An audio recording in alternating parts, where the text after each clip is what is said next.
Hallelujah. Praise the name of the Lord, Jesus Christ. King of Kings and Lord of Lords. Maraming salamat po, Panginoon Jesucristo, sa iyong kabutihan.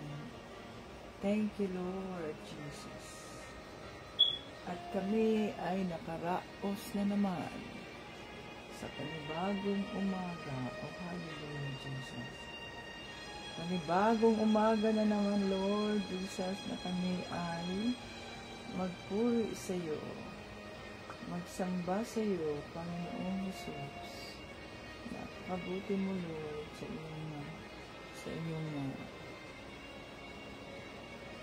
thank you, Lord Jesus, sa iyong kabutihan. Thank you, Lord Jesus.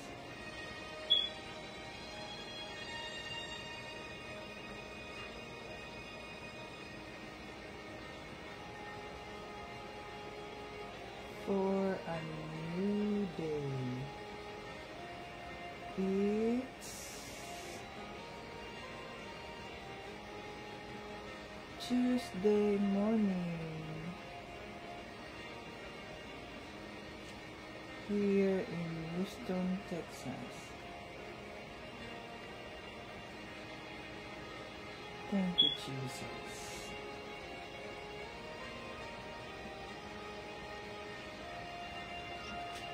Yes, bagong umaga, Martis. We live one day at a time.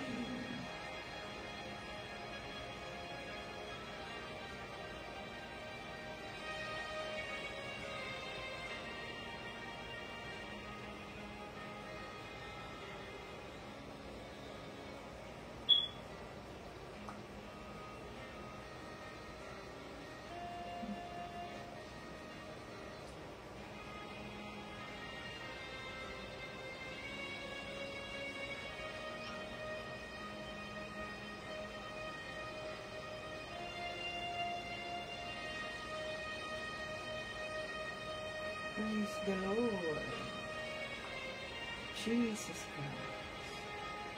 Ang batayan ng ating pananampalataya kay Panginoong Jesucristo. John 3:16. For God so loved the world that He gave His only begotten Son, that whosoever believe in Him will not perish but have everlasting life. Gano'n na lamang ang pagmamahal ng Diyos Ama na ibinigay niya ang kanyang kaisa-isang anak na si Jesucristo. Kung sino man ang maniwala sa Kanya ay hindi mamamatay, kundi magkaroon ng buhay na walang hanggan.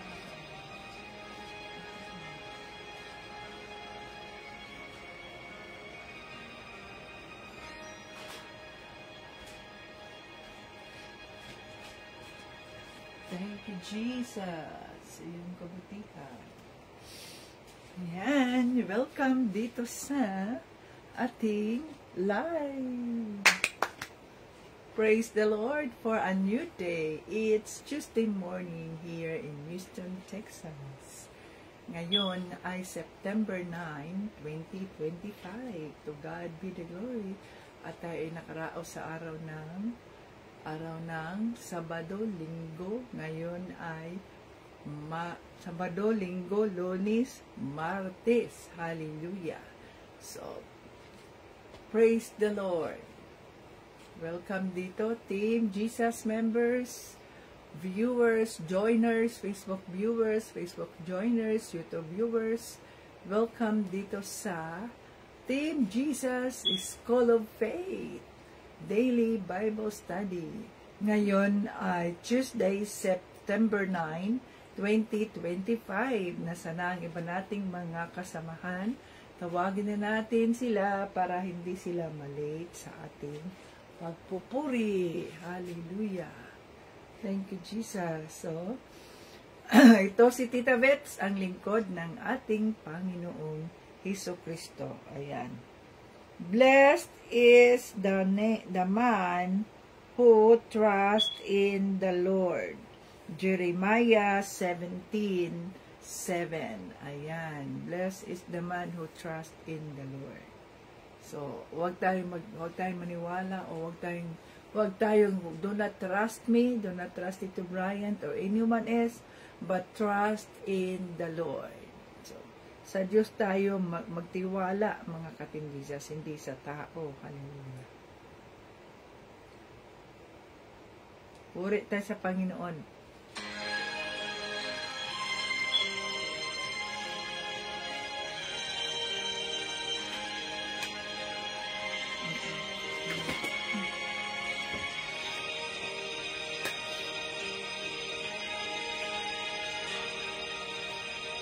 Pagising sa umaga, kay ganda ng mundo, ginawa niya. Ngayon ko lang nakita ang ganda ng mundo. Salamat sa Diyos at ako'y binago. Thank you, Jesus. Oh, hallelujah, Lord Jesus. Nang tanggapin ko si Jesus, aking Diyos, na bago ang lahat sa buhay ko. Bagong ligaya ang nadarama, bagong pag-asa ang nakikita.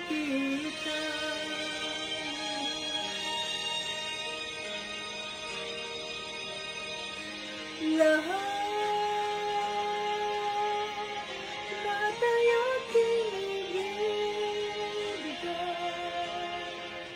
ibibigay pati aking buhay upang purihin siya.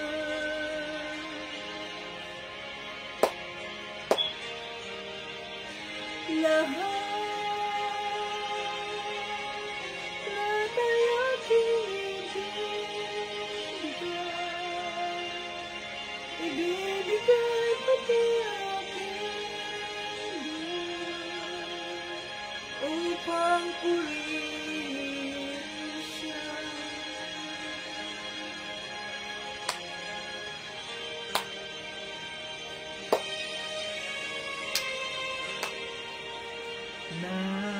Nag-uumapaw ang aking saya, pagmamahal niya ang nadarama, kay ganda ng buhay na nasa kanya. Purihin ang Diyos, purihin si Jesus.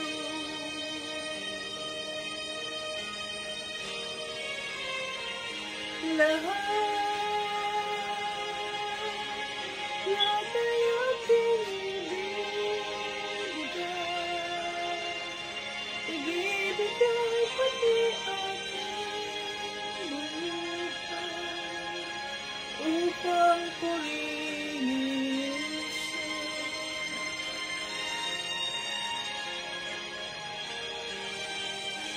Lahat ay aking ibibigay pati aking buhay upang purihin siya.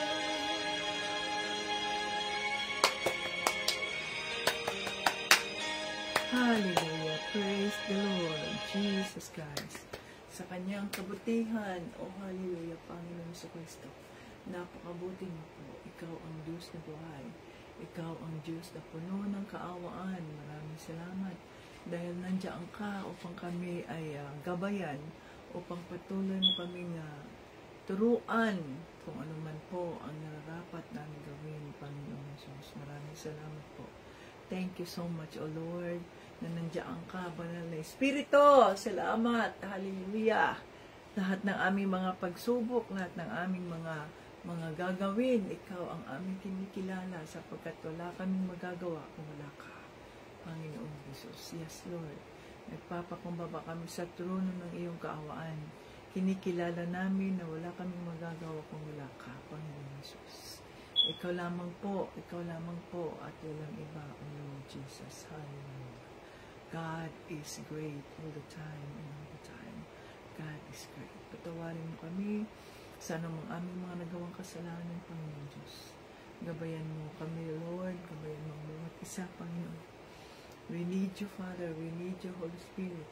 We need you, Lord Jesus, sa mga buhay namin. Linisin mo ang aming mga isipan, ang aming mga puso, as we live one day at a time, obeying your will sa aming mga buhay. Oh, hallelujah. Yes, Lord. Salamat po sa kapatawaran ng aming mga kasalanan at kagaya rin po na kami ay nagpapatawad sa mga taong nagkasala sa amin, sa mga taong nanloko sa amin, nanihira sa amin. Panginoon, patawarin mo sila sapagkat hindi nila alam ang kanilang mga ginagawa, O Diyos. Katagpuin mo sila kagaya ng pagtagpo mo sa amin, Panginoong Jesus.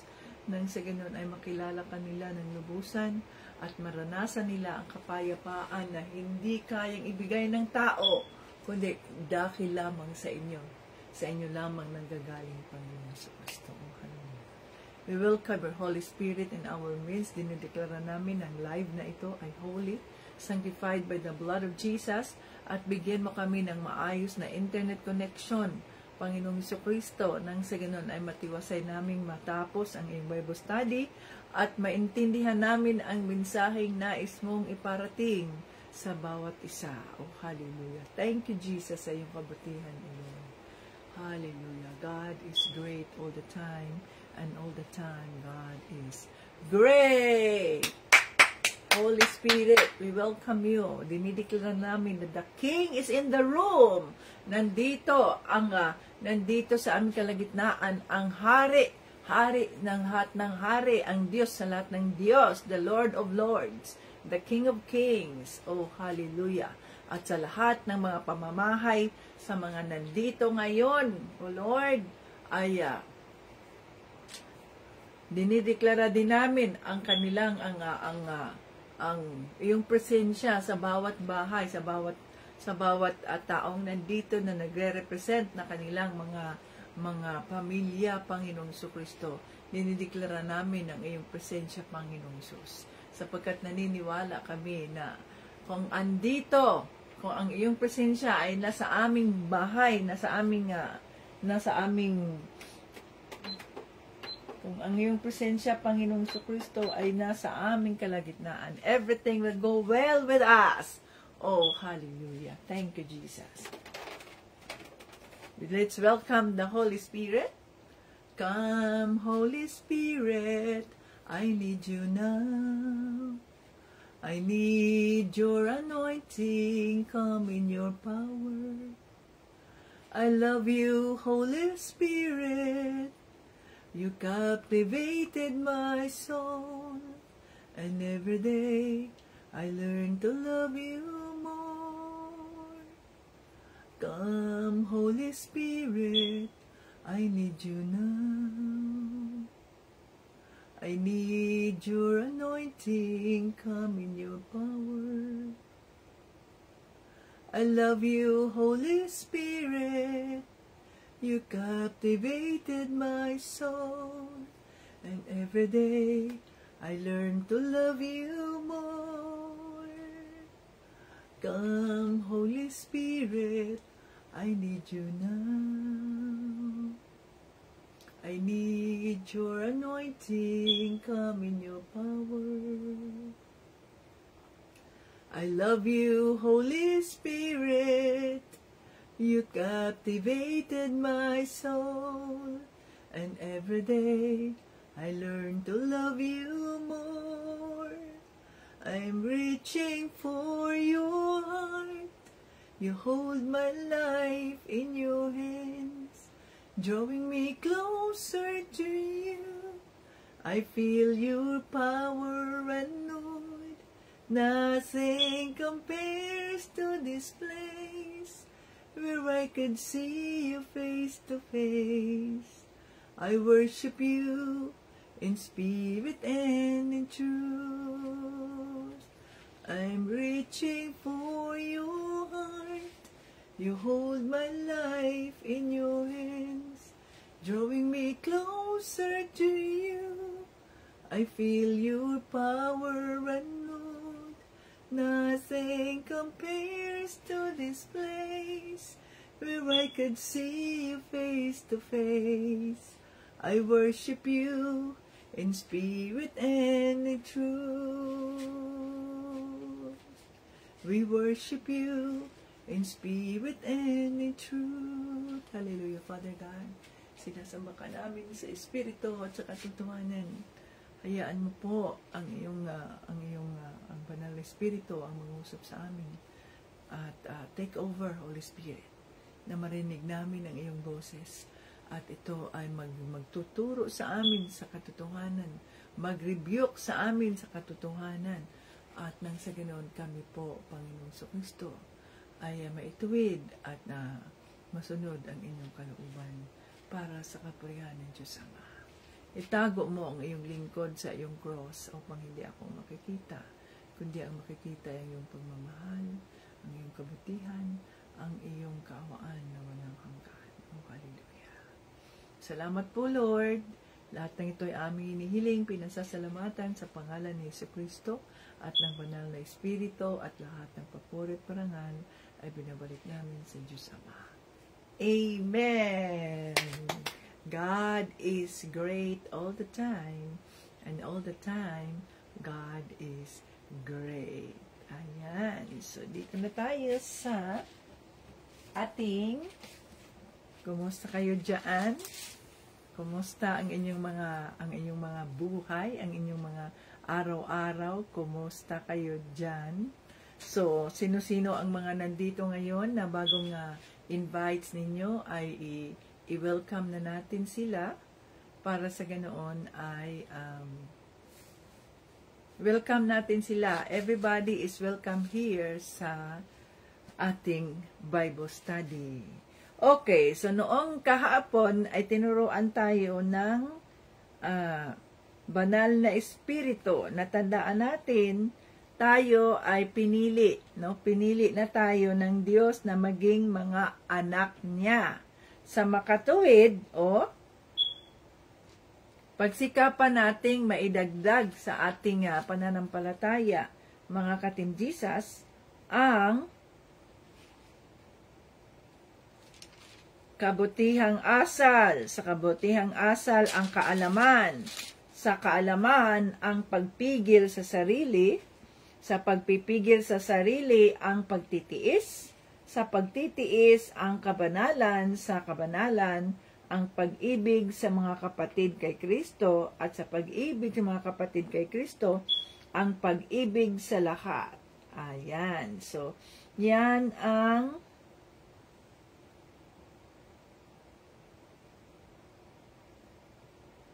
ito ang mensaheng nais na iparating sa atin ng banal na espiritu noong kahapon. Kaya patuloy tayo, mga ka-Team Jesus, na yung kabutihang loob, yung pagtitiis, ayan, idagdag natin ay yung kabanalan para sa ganoon ay maging maging karapat-dapat tayo sa ating Panginoong Jesucristo.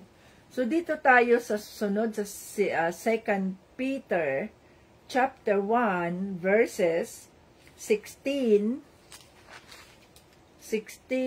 to 21. Okay, so basahin natin ito. Ang pamagat ay naging saksi kami sa kapangyarihan ni Kristo. Okay. Ang mga ipinangaral namin sa inyo tungkol sa kapangyarihan at pagdating ng ating Panginoong Jesucristo ay hindi kwentong gawa-gawa lang. Nasasaksihan namin mismo ang kadakilaan niya, sapagkat ng parangalan at papurihan si Jesucristo ng Diyos Ama, narinig namin ang tinig ng makapangyarihang Diyos na nagsabi, "Ito ang minamahal kong anak, na lubos kong kinalulugdan." Narinig namin mismo ang tinig na nanggagaling sa langit noong kasama namin si Jesus doon sa banal na bundok. Dahil nga rito, lalong tumibay ang paniniwala namin sa mga ipinapahayag ng mga propeta noon. Kaya nararapat lang na bigyan nyo ng pansin ang mga sinasabi nila dahil para itong ilaw na tumatanglaw sa madilim na lugar hanggang sa araw ng pagdating ng Panginoon. Tulad siya ng tala sa umaga na nagbibigay liwanag sa isipan ninyo. Higit sa lahat, dapat ninyong tandaan na ang lahat ng isinulat ng mga propeta sa kasulatan ay hindi ayon sa sarili nilang interpretasyon, sapagkat hindi galing sa sarili nilang kalooban ang mga ipinangaral nila, kundi sa banal na espiritu na nag-udyok sa kanila upang sabihin ang salita ng Diyos. O hallelujah! Salamat, Holy Spirit, sa iyong mga salita. Turuan mo kami upang maintindihan namin ang mensaheng nais mong iparating at mapatatag ang aming pananampalataya kay Panginoong Jesucristo. In Jesus' name, Amen. Okay, so tandaan natin mga ka-Team Jesus na si Pedro ay isa sa mga disipulo ni Panginoong Jesucristo. At isa siya sa mga first-hand witness, saksi. So kaya nga, mayroong relihiyon na tinatawag na saksi ni Jehovah. Na ibig sabihin nun, sila ang witnesses, no? Ang binibigyan nila ng pansin ay ang witnesses. Kaya nga sila ay tinuturing na saksi. Sila ang saksi ni Jehovah o ng Diyos. Tayo naman, ang itinuturing, ang binibigyan naman natin ng pansin ay ang ating pagiging muling pagkabuhay. Kaya ang tawag natin sa ating mga sarili ay born again Christians na nakabatay sa John 3:16. So ano man yun, ang mahalaga ay wala tayong ibang itinataas kundi si Panginoong Hesukristo lamang, na siyang anak, na naniwala tayo na siya ay anak ng Diyos Ama na ipinadala dito sa lupa upang iligtas ang ating mga sarili, ang ating mga kaluluwa mula sa kasalanan natin. Ayan. So dito, ipinapakita dito mga ka-Team Jesus na ayon kay Pedro, ang mga itinuturo nila dito sa Biblia ay hindi nila ito gawa-gawa. Sapagkat siya mismo ay isa sa mga saksi noong panahon na si Panginoong Jesucristo ay nandito pa sa lupa sa loob ng 3 taon. So kasama ni Pedro, kaya nga kay Pedro ito, ibig sabihin si Pedro, galing kay Pedro, kasi tapos na nga si Pablo, no? So dito naman tayo sa ibang mga disipulo. Ayan, no? Ibang mga disipulo, si Pedro, si Juan. Sino pa yung ibang mga disipulo dito? Si Juan, si Jude. After that, ay Revelation na tayo. Ayan. So, si Pedro at ang ibang mga disipulo, sila ang mga first-hand witnesses. First-hand nilang naranasan ang mga himalang ginawa ni Panginoong Hesukristo at ang pagkadinig nila sa boses ng Diyos Ama na siya ang anak niya doon sa bundok, yung malapit na siyang yung i-ascend na siya, no? So yun, narinig nila yun, no? Ang sabi dito sa salita ng Diyos, hindi gawa-gawa. Sabi ni Pedro, hindi namin gawa-gawa itong mga sinabi namin sa inyo, kundi ito ay totoong naranasan nila. Ayan. Hindi daw ito kwentong gawa-gawa lang. Nasaksihan namin mismo ang kadakilaan niya. Sabi dito sa 17, sapagkat ng parangalan at papurihan si Hesus Kristo ng Diyos Ama, narinig namin ang tinig ng makapangyarihang Diyos na nagsabi, ito ang minamahal kong anak na lubos kong kinalugdan. This is my son whom I am pleased. Oh. So dahil dito na sila mismo ang direct na nakaranas ng mga ginawang himala ni Panginoong Jesucristo, sila mismo ang nakaranas na marinig ang Diyos Ama na sinabi niya, behold, this is my son whom I am pleased. Diba? Sabi dito? Oh. So, mas lalong nagpapatatag o tumitibay ang kanilang paniniwala. At yung mga propesiya doon sa lumang tipan ay kanilang pinaniniwalaan dahil nga, 'di ba? Naalala niyo doon sa Mateo na nagtanong si Panginoong Jesucristo. Na nagsabi siya, who do you think I am? Sino sa palagay ninyo ako? Yung iba, you are ganito ganyan, ikaw ang propeta na sinugo ng Diyos, ganun ang ibang mga disipulo. Pero si Pedro, ang sabi niya ay, you are the Son of God. So, ang sabi ni Panginoong Jesucristo, it is not from your own mind that you spoke that, but it is from the Spirit of God to declare that He is the Son of God. So, ito kaya sabi ni Pablo dito, mas lalong tumibay ang paniniwala namin sa mga ipinahayag ng mga propeta noon. So, ito si Pedro na naniwala doon sa prophecy ni Isaiah na may darating na tagapagligtas. Yun nga, ang tawag doon ay ang Messiah. Messiah na ibig sabihin noon ay the Anointed One. Sapagkat, alam nyo mga ka-Team Jesus, hindi lahat ng mga Hudiyo, hindi lahat ng mga nasa Israel na mga Hudiyo ay naniniwala kay Panginoong Jesucristo. Alam natin yan.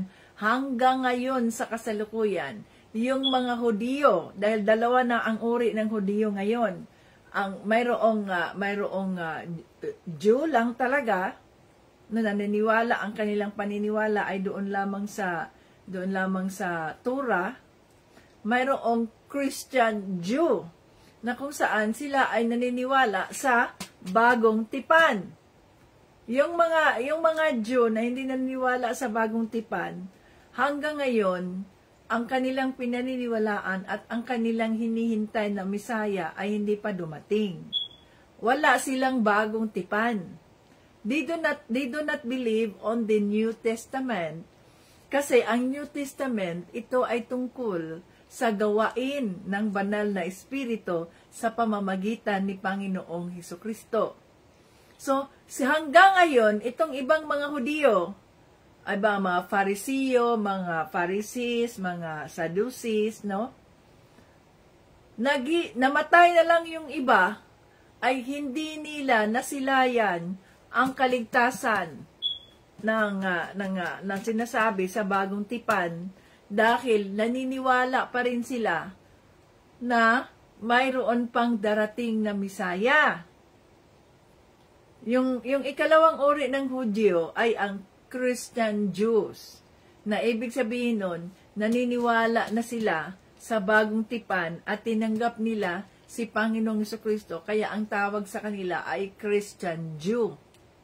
They believe in the Lord Jesus Christ. So ngayon, ang sabi dito ni Pedro, tumitibay ang kanilang pananampalataya doon sa mga propeta nung lumang tipan, sapagkat itong bagong tipan, mga ka-Team Jesus, the New Testament, kung ang sarap basahin kasi ng salita ng Diyos.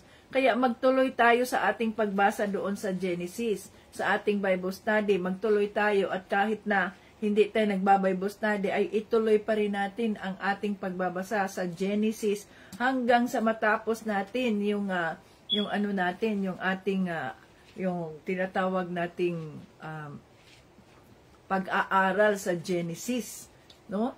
Pag-aralan natin ang Genesis, mga ka-Team Jesus. Hallelujah. Kung pwedeng kayo diyan na mag-aral sa Genesis, no? Mag-aral kayo sa Genesis. Pag-aralan ninyo, hindi yung kung wala namang Bible study, ay wala rin pag-aaral. Ituloy ninyo ang pag-aaral kahit walang Bible study. Ituloy ninyo for your own sake, for your own good. Huwag ninyong hintayin na mag-Bible study pa.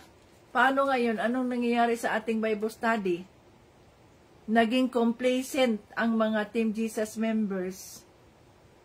Hindi nakapag-Bible study kasi wala mang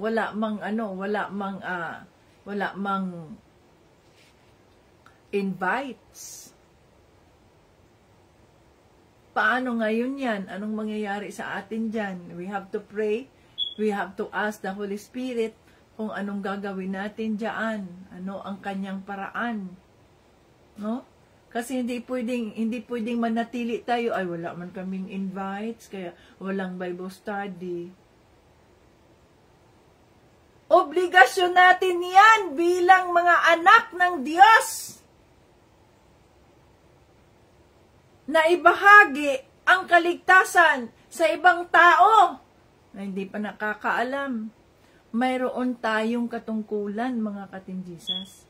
Hindi tayo dapat makontento na wala man kasi akong invites. Mayroon tayong obligasyon. Kaya ewan ko anong gagawin natin. Si Lord nang bahala sa inyo dyan. Dahil obligasyon ninyo yan. Nandiyan kayo sa ministry. Kayo ay binigyan na ng kapangyarihan ng Diyos. We are not given the power of fear, but we are given the spirit of power, the love, and self-control. So, kayo na ang bahala dyan. Ang Diyos ang bahala sa inyo. Okay. So, nasabi dito, kaya nararapat, dito sa 19, dahil nga rito, lalong tumibay ang paniniwala namin sa mga ipinahayag ng mga propeta noon. Kaya nararapat lang na bigyan nyo ng pansin ang mga sinasabi nila dahil para itong ilaw na tumatanglaw sa madilim na lugar hanggang sa araw ng pagdating ng Panginoon. Tulad siya ng tala sa umaga na nagbibigay liwanag sa isipan ninyo. Ayan. So, nararapat lang na bigyan nyo ng pansin ang mga sinasabi nila para itong ilaw na tumatanglaw sa madilim. So, ito nga yung mga salita ng Diyos. Ito yung ilaw na tumatanglaw sa atin. Sapagkat hindi natin makakaya yan kung wala ang Diyos. Ito ang tanglaw natin. Ito ang nagbibigay sa atin ng gabay, ang salita ng Diyos. Habang hinihintay natin ang tamang panahon na muling babalik ang Diyos. Muling babalik si Panginoong Hesukristo. So yung ibang mga Hudiyo, hanggang ngayon ay naghihintay pa rin sila na dumating ang Misaya. Subalit, tayo na mga Kristiyano, ang mga Christian Jew, born again Jews, no? Ang hinihintay natin, mga ka-Team Jesus, kung bakit nagpapatuloy tayo na sundin ang kalooban ng ating Panginoong Hesukristo. Ang kalooban ng Diyos Ama para sa kapurihan ng Diyos Ama ay dahil mayroon tayong tinatawag na hope of glory. So kung tayo ay Kristiyano na ibig sabihin nun ay naintindihan na natin ang ginawang sakripisyo ni Panginoong Hesukristo sa Kalbaryo, sa cross ng Kalbaryo, at tinalikuran natin ang ating mga kasalanan at tinanggap natin siya bilang ating Diyos at tagapagligtas, no? We repented from our sins, we turn back sa ating mga kasalanan, no? No turning back man. So, ibig sabihin nun, nasa likod na yung mga kasalanan natin, hindi na natin tinitingnan. At tumingin tayo kay Panginoong Hesukristo, naglalakad tayo sa araw-araw na tinitingnan natin si Panginoong Hesukristo. Ayan, ganyan. No? At minimeditate natin kung ano yung mabuti, kung ano yung tama. I'll do this for you, Lord. I'll do this for you, Lord. Para sa ganoon, ay, sabi dito, anong sabi dito? Para itong ilaw na tumatanglaw sa madilim na lugar hanggang sa araw ng pagdating ng Panginoon. Tulad siya ng tala sa umaga na nagbibigay liwanag sa isipan ninyo. Higit sa lahat, dapat ninyong tandaan na ang lahat ng isinulat ng mga propeta sa kasulatan ay hindi ayon sa sarili nilang kalooban, hindi ayon sa sarili nilang interpretasyon, sapagkat hindi galing sa sarili nilang kalooban ang mga ipinangaral nila, kundi sa banal na espiritu na nag-udyok sa kanila upang sabihin ang salita ng Diyos. Hallelujah. So ito nga ang gabay natin. Ang lahat ng ating nabasa, kaya nga, di ba, sinabi natin, pag-aralan natin ang salita ng Diyos dito sa Genesis. Ayan. Sa halip na ang dami nating oras para sa Facebook, scroll dyan, itabi mo yung cellphone mo. Harapin mo yung iyong harapin mo yung iyong salita, harapin mo ang salita ng Diyos, ang Bible mo, harapin mo. Sabi mo, nabuboard na ako nababagot ako, ganito, ganyan. Bilang mga Kristiyano, mga ka-Team Jesus, walang puwang sa atin ang pagkabagot. Walang puwang sa atin ang depresyon. Huwag tayong makinig sa mga susul ng masamang espiritu sa mga isipan natin. Hallelujah. No? Yung aming bagong kasama, 1 buwan na siya. Tapos, mag-resign na daw siya. Kung bakit ka mag-resign? Ano ang problema? Anong sitwasyon mo? Kasi 1 buwan na daw siya at baka sabihin ko raw na bobo daw siya at hindi pa siya natuto sa mga gawain sa opisina at maging sa pagsagot ng telepono ay hindi siya marunong. So baka daw sabihin ko raw at sabihin daw ng ibang nasa opisina na ano ba naman ang bobo naman ito, hindi nakakaintindi kaagad, ganito ganyan. Saan ka nakahanap ng mga ganong isipan? Madali siyang nadidepress, ganito, ganyan. Sabi ko, tandaan mo, you are a Christian. Ang sabi sa Corinthians, kung ano, meditate kung ano yung kaaya-aya, kung ano yung mabuti, ganito, ganyan, no? Do not entertain those negative thoughts kasi gawa-gawa yan ng demonyo na akala mo ay ginagawa ng mga tao dito yan sa kung wala ka. No. Sabi ko sa kanya, I'm sorry, no. We are professionals in the office. We are matured people in the office. Kung wala ka man sa opisina, nakauwi ka na, hindi ka namin pinag-uusapan na kung ganito, ganyan, no. Bakit ito hindi sumagot? 1 buwan na, hindi sumasagot sa telepono, 1 buwan na. Kung we do not think of that. Biruin mo yan. Kasi ayaw ng demonyo na masaya ako, ayaw ng demonyo na pareho kami pag nasa opisina, nagpupuri kami sa Panginoon kasi Christian siya, nagpupuri kami habang ginagawa namin mga trabaho namin, nakikinig kami sa Word of God, nakikinig kami sa mga pagpupuri, kumakanta kami. Ayaw ng demonyo niya na mag-fellowship ang mga kapatiran. Ayaw ng demonyo na mag-Bible study tayo. Ayaw ng demonyo na mayroon tayong mga invites. Ayaw nila yan. Kaya kayo dyan, dinidiscourage kayo ng demonyo na huwag kang mag-invite din sa Bible study nyo. Ay, huwag kayong mag-ano sa Bible study. Ay, huwag ka na mag-Bible study. Yan ang ginagawa ng demonyo. No? The enemy come to kill, destroy. to steal. So kung pakinggan natin yung mga ganyang uri ng pag-iisip, ng ganyang, di ba? Kaya nga natin, we have to put on the whole armor of God. Para hindi itong isipan natin, tandaan natin, itong isipan natin, ito yung agad-agad na dinidestroy ng demonyo. Kaya nga, we have to put on the whole armor of God, our helmet of salvation. Itong helmet of salvation na ito yung mag-iingat sa ating ulo, sa ating isipan, na hindi tayo matamaan ng mga palaso ng kaaway ng Diyos. Para yung mga negative thoughts na yan na, ay, wala ka namang kwenta, ay, wala ka namang anong ginawa mo, ay, ganito, ganon, di naman maganda yung pagkagawa mo, ay, ganyan ka lang, wala namang, di ka naman ganito, ganyan. Hindi natin yan dapat i-entertain, i-rebuke natin yan. Demonyo, umalis ka sa isipan ko. I am a child of God, I am saved by the grace of God. I have now the Holy Spirit. I am sealed with the Holy Spirit, covered by the blood of Jesus. Ganun dapat ang gawin natin.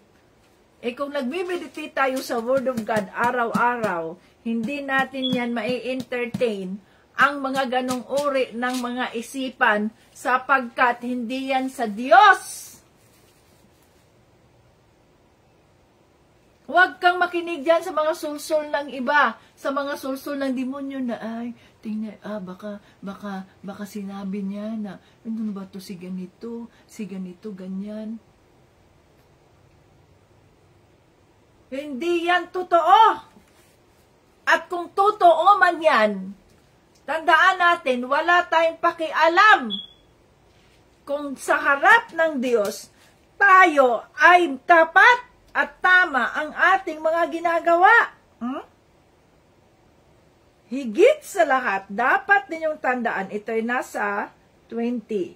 Higit sa lahat, dapat ninyong tandaan na ang lahat ng isinulat ng mga propeta sa kasulatan ay hindi ayon sa sarili nilang interpretasyon, sapagkat hindi galing sa sarili nilang kalooban ang mga ipinangaral nila, kundi sa banal na espiritu na nag-udyok sa kanila upang sabihin ang salita ng Diyos. Kagaya ko halimbawa, wala akong pakialam kung ano ang sasabihin ng mga magagaling na preachers na yan. Kung halimbawang marinig nila ang ating Bible study, yung iba siguro magsasabi, sino ba yan? Ano ba ang title niyan? Bakit siya nagsishare sa salita ng Diyos? Wala naman niyang kredibilidad, wala naman niyang doctorate of theology, wala man niyang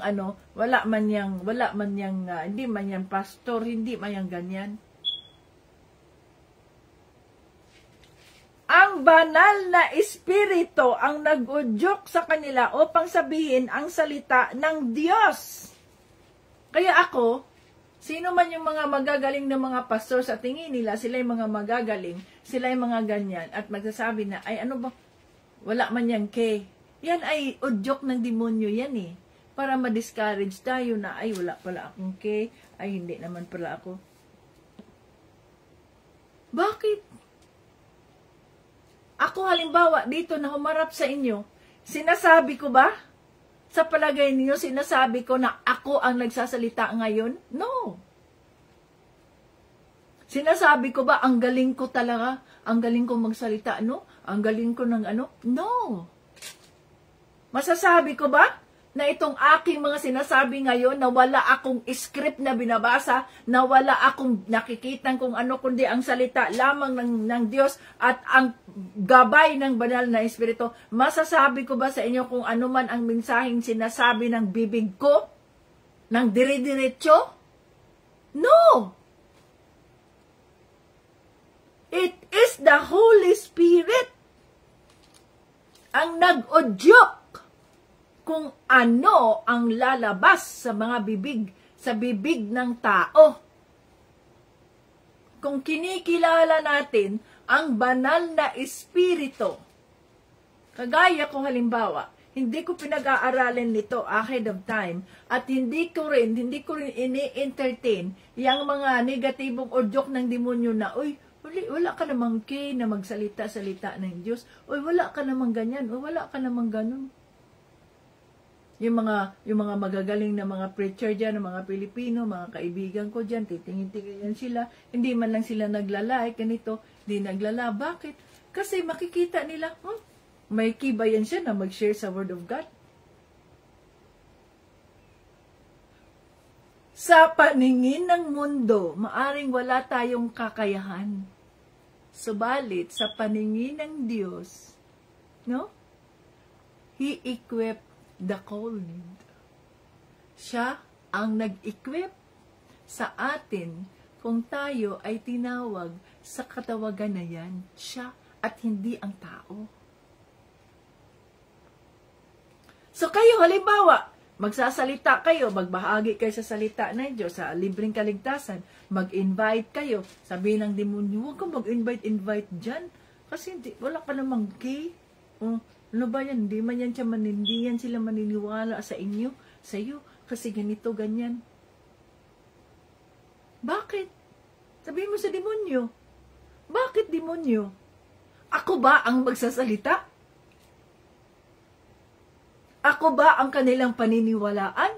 No.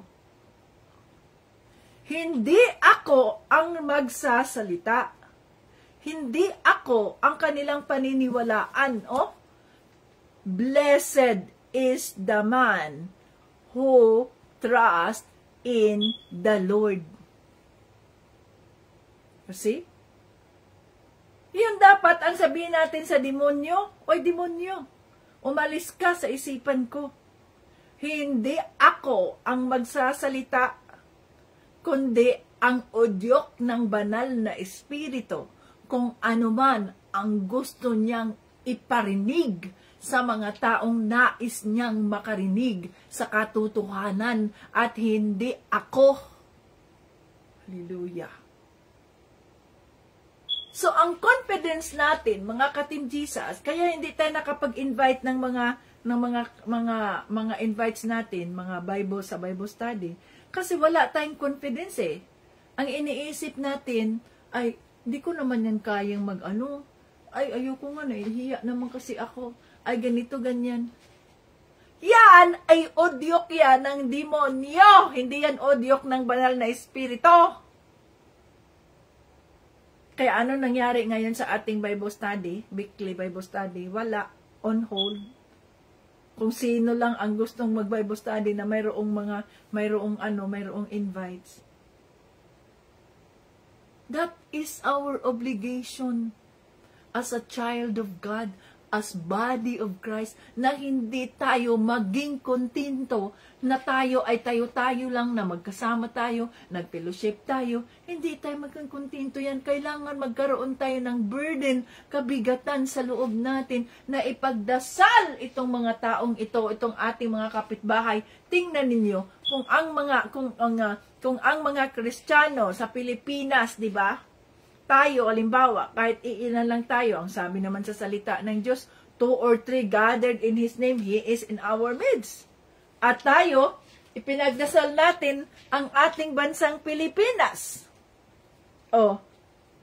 Naniniwala ako na dahil sa ating pagtayo sa ating bansang Pilipinas, dahil sa ating pagpapakumbaba sa harap ng Diyos Ama, naniniwala akong naririnig niya tayo. Tingnan niyo, anong nangyayari ngayon sa Pilipinas? Ang daming exposure ng mga tiwaling mga tao. Bakit? Mayroong mga taong naniniwala na walang imposible sa Diyos, na tanging ang ating pag-asa sa ating bansa ay ang Diyos, ang Panginoong Jesucristo. Hindi tayo nagtitiwala sa tao, hindi tayo nagtitiwala sa ating Pangulo, kundi nagtitiwala tayo sa Diyos na sa pamamagitan ng banal na Espiritu ay gagabayan ng ating Pangulo, magiging i-expose ng Diyos ang mga katiwalian ng mga tagapamahala ng Pilipinas, ang mga senador. Tingnan ninyo ngayon, na-expose. Hindi nyo ba napapansin yan? Hindi nyo, ay si ganito no, na-expose.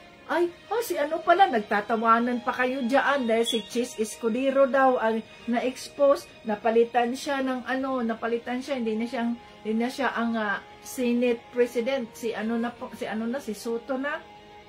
Tapos magpatuloy yung impeachment ni Sara Duterte o ano pa man dyan.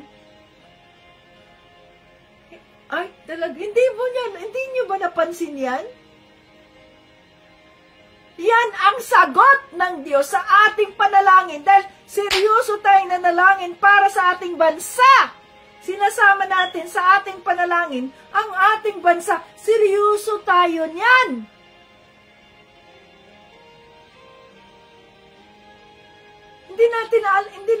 Hindi natin sineseryoso yung ating pagdarasal. Amen. Yes, Lord. Amen. Pero ikaw, na naniniwala ka, 2 or 3 gathered in His name, na naniniwala na mayroong gagawin ang Diyos sa bansang Pilipinas, na mayroon siyang pagsabi, if my people will humble themselves and turn from their wickedness, I will hear from heaven and heal their land. Kaya tayo nagpakumbaba, Panginoong Jesucristo, patawarin mo po ang aming bansang Pilipinas, ang mga namamahala ng aming bansa, Lord, tinataas namin sila, Panginoon. Hindi nyo nakikita yan, ang galaw ng banal na espiritu, na dapat sana tayo, hallelujah, praise the Lord, answered prayer to, exposure is real. Na binunyag ng banal na espiritu ang mga katiwalian, itong mga contractors na ito na hindi nila akalain mula nag-uumpisa lamang sa exposure nila ni Corina Sanchez at ni Julius Babaw na ganito ganyan, pero yun pala ang umpisa para mailabas ang mga katiwalian ng gobyerno, ang mga katiwalian ng mga kongresista, ang mga katiwalian ng mga senador at iba pang mga nasa katungkulan. Dahil mayroong mga taong nagpapakumbaba, kinikilala ang kapangyarihan ng Diyos, naniniwala na walang imposible sa Kanya. Kaya gumagalaw ang banal na espiritu.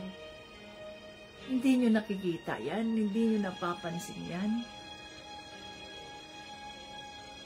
Yan ay bunga ng ating pagdarasal sa ating bansa, na patuloy nating pinagdarasal ang ating bansa, patuloy nating hinihingi ang kaawaan ng Diyos Ama sa bansang Pilipinas. Hindi nyo napapansin yan? Hallelujah. Oh Lord Jesus. Thank you, Lord, sa iyong kabutihan. Salamat po, Panginoong Jesucristo, sa iyong mga salita. Holy Spirit, salamat at ikaw ay nangusap sa amin. Kagaya kay Pedro, kahit hindi man namin mismong nasaksihan ang iyong mga himala, ang iyong pagiging Diyos ng mga panahon mo. Subalit kami ay naniniwala kung anuman ang nakasaad sa mga salita ng Diyos, sa Biblia, sapagkat kami ay naniniwala na ito ay hindi gawa-gawa lamang o kwento-kwento lamang, kundi ito ay nasaksihan ng iyong mga disipulo, kagaya kay Pedro. At ang mga salitang nakasulat sa Biblia o sa banal na aklat ay hindi mula sa interpretasyon ng tao, kundi ito ay mula sa pag-udyok ng banal na espiritu. Oh, hallelujah. Lord, patawarin mo kami, Panginoong Jesucristo, kung kami man po ay naging complacent, na kami ay okay na kami ay buhay, ligtas sa anumang kapahamakan, may makain 3 beses, Kristiyano na kami, ligtas na kami, komportable na kami sa aming pagiging anong meron kami. Lord, patawarin mo kami, Panginoong Jesucristo. Hindi yun ang iyong kalooban. Hindi yun ang kalooban ng banal na Espiritu, na ang tao, na kami, ang mga Kristiyano, ay maghintay, ay umupo lang, kontento lang, maging komportable lang sa anumang, basta ligtas na kami. Hindi ganun ang mga Kristiyano. Panginoon, patawarin mo po kami, Lord Jesus. I-convict mo po ang aming mga puso, Holy Spirit. Nabigyan mo ng boldness, bigyan mo ng burden ang bawat isa, na makita nila, Panginoong Jesucristo, ang pangangailangan ng kanilang neighborhood, ang pangangailangan ng kanilang komunidad, na makilala ka, Panginoong Jesucristo. Oh, hallelujah. Oh, hallelujah. Yes, Lord. Tulungan mo kami, Panginoong Jesucristo. Ikaw lamang po. Ikaw lamang po ang nakakaalam. Ikaw lamang po at walang iba. Ginagawa namin ang lahat ng ito para sa kapurihan ng Diyos Ama. Hindi para kami ay makilala, kundi para ikaw ay makilala, Panginoong Jesucristo, sa buong sanlibutan, na ikaw ang tunay na Diyos at walang iba ang daan tungo sa langit, kundi ikaw lamang, Panginoong Jesucristo. At kami ay magtiwala sa inyo, hindi sa tao, kundi sa inyo, Panginoong Jesucristo. Lord, tulungan mo kami, Panginoong Jesucristo, na mabigyan kami ng burden, Lord, na makita nga namin, Lord, ang pangangailangan ng komunidad, ang pangangailangan ng komunidad na ipakilala ka, Panginoong Jesucristo. Reveal to us, Lord, anong gagawin namin, Panginoong Jesus. Reveal to us, Holy Spirit, na ang aming mga buhay ay maging kaiga-igaya sa harap mo, na ang aming mga buhay ay maging kagamit-gamit sa iyong kaharian. Oh, hallelujah, Jesus. You are so good to us. Great is thy faithfulness. Woo, Jesus! Nothing is impossible with you, Lord Jesus. Thank you, Lord. Thank you, Jesus. Sa iyong kabutihan, Lord Jesus. Hallelujah. We praise you. We adore you, Father. Lead us in every step of the way. Yes, Lord. Na aming paniwalaan ang iyong mga salita sa banal na aklat, na ito ang aming sundin habang hinintay namin ang iyong muling pagbabalik. Na madatnan mo kami na kami ay tapat sa iyo, Panginoong Jesucristo. Na wala kaming i-meditate, na wala kaming iisipin, kundi ang iyong mga salita. At hindi kung ano man ang udyok ng demonyo sa mga isipan namin. Hindi namin papansinin yan. We rebuke it in the name of Jesus. At sa pamamagitan ng iyong mga salita, ibabatuhin namin ang demonyo ng iyong mga pangako sa mga buhay namin, Panginoon Jesus. Oh, hallelujah. Maraming salamat po, Lord, sa mga salita. Gabayan mo ang bawat isa. Ano man ang kanilang mga pangangailangan, sino-sino man po ang nangangailangan ng iyong kaligtasan, Lord God. Father, in the name of Jesus, I declare, Father, salvation of souls sa mga nandito, Lord God. Convict the hearts, O Lord. Gamitin mo ang iyong mga kaanakan upang ang mga taong ito ay makakilala sa iyo ng lubusan bilang kanilang Diyos at tagapagligtas. Oh, hallelujah, Jesus. Maraming salamat po, Lord. Thank you, Lord, sa katagumpayan ng iyong Bible study. Thank you, Lord, sapagkat ikaw ang Diyos na puno ng kaawaan. You are a great God. Our God is great and is greater than anything in this world. Oh, hallelujah. Salamat po, Lord. Pag-ingatan mo ang bawat isang nandito, ano man ang kanilang mga panalangin, ano man ang kanilang mga prayer request, let it come to pass for your purpose and your glory. Hallelujah. In Jesus' name, lahat ng papuri at parangal ay binabalik namin sa Diyos Ama. In Jesus' name, Amen. Hallelujah. Praise the Lord. Ayan, mga ka-Team Jesus. So, wag nating pakinggan itong mga mga udyok ng demonyo, no? Yung mga negative thoughts na ganito, ganito. Pag sinabi ng banal na espiritu, go, magsalita ka, hayaan mong ang banal na espiritu ang magsalita sa pamamagitan mo, sa pamamagitan natin, sa pamamagitan ko. Hindi sa pamamagitan ng sarili nating pakahulugan at kaalaman, kundi sa pamamagitan ng karunungan ng ating Panginoong Jesucristo sa atin. Kaya mag-invite na kayo at para matuloy ang ating Bible study at ma-bless ang mga sinuman, ang mga bahay na yung mga in charge doon, yung mga hosts, sila dapat ang mag-invite ng mga ng kanilang mga invites ba, at doon sa Bible study na yon, patanggapin ninyo itong mga invites ninyo. Magkaroon kayo ng altar call. Yun dapat ang gawin natin, mga ka-Team Jesus. Altar call. No? So ipagdasal natin yan. At hanggang sa muli, Jesus loves us. Bye-bye.